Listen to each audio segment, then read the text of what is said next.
Wonder Boy is a really unique franchise in the video game industry. I could actually go on and on and on about it, but that would take hours, and I'm thinking I might actually do that in a future episode.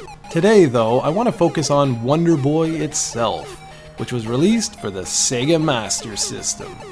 It's based off the arcade game of the same name, which was released in 1986, and this port hit a year later in 1987. It's quite a faithful port, too. The very first thing longtime NES fans will notice is that this game looks an awful lot like Adventure Island. And this is where that bizarre aspect of Wonder Boy comes into play. Without getting into too many details about this, Sega was the one who published Wonder Boy, and Westone developed it.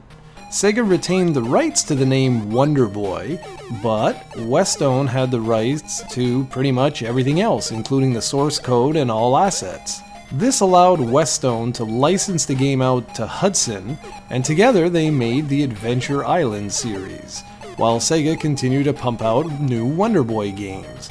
This back and forth would continue for years to come, which is why you will see Wonder Boy games or adaptations on a wide assortment of consoles, including the NES and TurboGrafx-16, on top of the Master System, Genesis, and Game Gear. Wonder Boy features the ever-lovable Tom Tom, who's on a mission to rescue his girlfriend Tina from the evil king. That's about as complex as the story ever gets, and it really doesn't matter.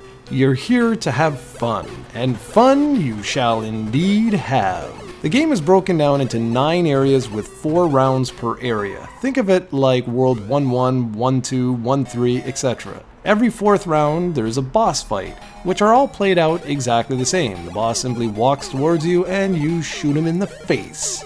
If you find and locate all the hidden dolls throughout the game, you can even unlock the 10th area.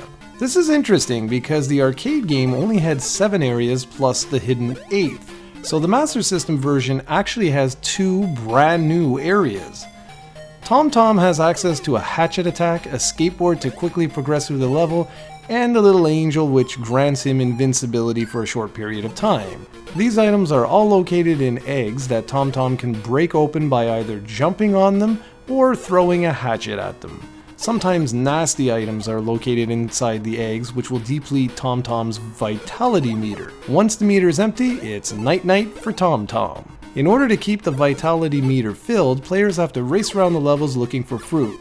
Don't worry though, the fruit is littered everywhere. And that's pretty much all there is to say about Wonder Boy. It's a really fun, simplistic classic. This version of the game was ported to the Game Gear in 1991 as Revenge of Drancon. The game was also ported over to the ZX Spectrum, Commodore 64, the Amstrad CPC, smartphones, and the Wii's Virtual Console. There's no shortage of ways you can check this classic out. Personally, I find it interesting that a clone of this game, the Adventure Island series, would actually go on to become the more commercially successful series. But this is where it all began, folks. If you like what you're seeing here, I highly recommend you go check out Wonder Boy on the SEGA Master System. It truly is a classic.